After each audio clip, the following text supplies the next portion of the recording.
Welcome back. I want to take you live now to Durban, where Corruption Watch has released a shocking report, as you're about to hear, on graft in the land sector. It points to the pilfering of funds, theft of resources and irregularities in the awarding of RDP homes. Corruption Watch says another area are reports of public officials demanding sexual favours from women in return for housing.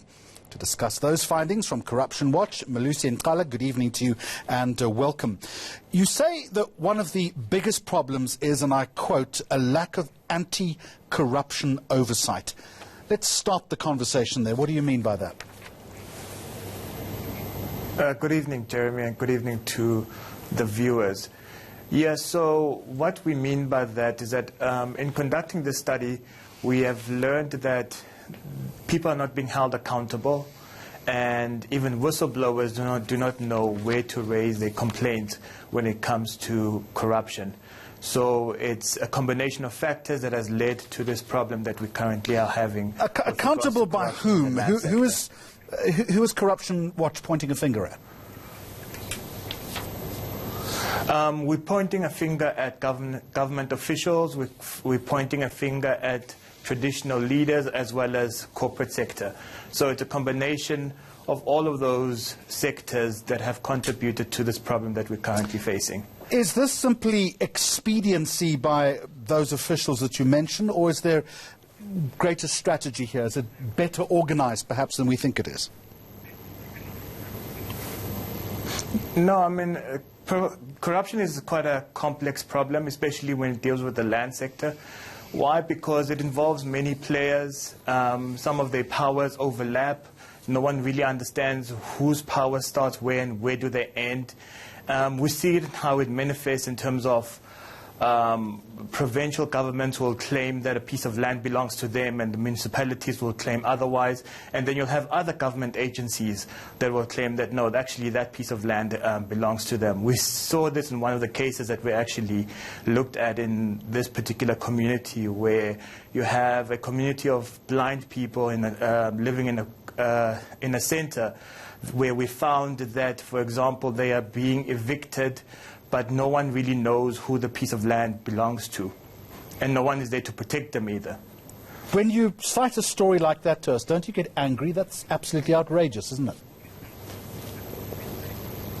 Well, I mean, from a personal level, yes, it is quite, it's a very sad thing to deal with. But when you actually hear the extent to which these people's rights are being abused, you'd be shocked. You know, you have instances where 12 o'clock at night, people, a group of people with disabilities were being evicted by the police, and no one was there to represent them. And in many instances, I'm assuming that these communities are simply powerless to act. They have no recourse at all.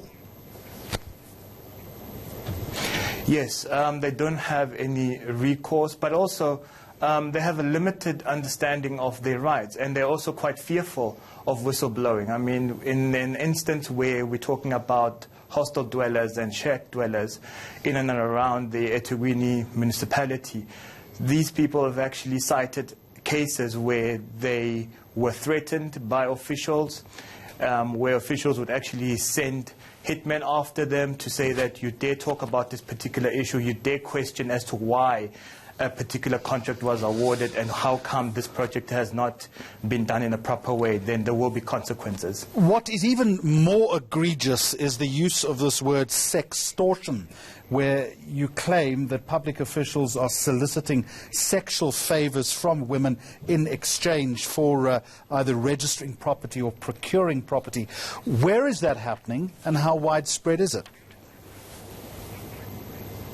So the LCA project, the Land and Corruption in Africa project, is something that is a TI, Transparency International project that is happening throughout Africa, countries like ourselves, Zambia, Zimbabwe, Uganda, and Kenya, for example. And this is a phenomenon that's found in all these countries. It's just in our situation, what we found is that in the awarding of RDP houses, for example, officials would come to women and say that, you know, if you want this house, then they would suggest that you need to sleep with me. In some instances, that would be quite explicit. And where women would refuse to do that, they wouldn't be given houses. This has happened in communities where we have done engagements, for example, in Diepsloot in Gauteng, and also here in Durban. All right, we are going to leave it there. From Corruption Watch, live to us from Durban.